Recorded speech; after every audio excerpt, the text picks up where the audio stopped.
പരിശുദ്ധ പരമദിവ്യകാരുണ്യീശോയ്ക്ക് എന്നേരവും ആരാധനയും സ്തുതിയും പുകഴ്ചയും ഉണ്ടായിരിക്കട്ടെ.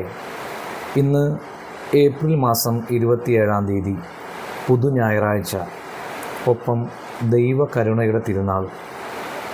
കർത്താവെ, പുതിയൊരു ദിവസം നൽകി ഞങ്ങൾ അനുഗ്രഹിക്കുന്ന വലിയ കരുണയ്ക്ക് നന്ദി പറയുന്നു. ഈശോ, ഈ ദിവസം മുഴുവനും അങ്ങ് ഞങ്ങളോടൊപ്പം ഉണ്ടായിരിക്കണമേ.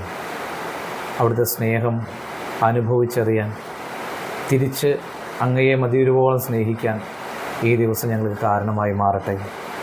യോഹന്നാൻ്റെ സുവിശേഷം 20-ാം അധ്യായം 28-ാം വചനം ധ്യാനിക്കാം. തോമസ് പറഞ്ഞു, എൻ്റെ കർത്താവേ, എൻ്റെ ദൈവമേ. കർത്താവിനോടൊപ്പം മരിക്കാൻ പോലും തയ്യാറായി ഇറങ്ങിയവരാണ് തോമാശ്ലീഹ. എന്നിട്ട് ആ തോമസിനെ ഒഴിവാക്കി മറ്റു ശിഷ്യന്മാർക്ക് പൗരോഹിത്യാധികാരവും കൊടുത്ത് കർത്താവ് വന്നുപോയി എന്ന് വിശ്വസിക്കാൻ നമുക്ക് പോലും പ്രയാസമുണ്ട്. അപ്പോൾ തോമാശ്ലീഹായുടെ അവസ്ഥ എന്തായിരിക്കും? എന്തായാലും തോമാശ്ലീഹായുടെ 8 ദിവസത്തെ കാത്തിരിപ്പിന് തപസ് എന്നും നമുക്ക് വിശേഷിപ്പിക്കാം.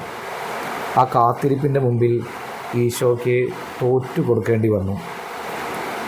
ദൈവമക്കളുടെ സ്വാതന്ത്ര്യത്തോടുകൂടെ നമുക്ക് ആവശ്യമുള്ളത് ചോദിക്കാനുള്ള ചങ്കൂറ്റം തോമാശ്ലീഹായെ പോലെ നാമും കാണിക്കണം.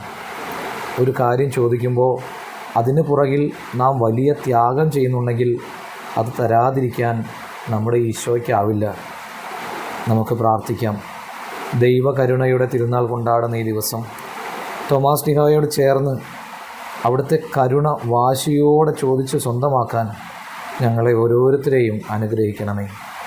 എല്ലാവർക്കും നല്ലൊരു ഞായറാഴ്ച ആശംസിക്കുന്നു. നമ്മുടെ കർത്താവ് ഈശോ മിശിഹായുടെ കൃപയും പിതാവായ ദൈവത്തിൻ്റെ സ്നേഹവും പരിശുദ്ധാത്മാവിൻ്റെ സഹവാസവും ഉണ്ടാകട്ടെ, ഇപ്പോഴും എപ്പോഴും എന്നേക്കും. ആമേൻ.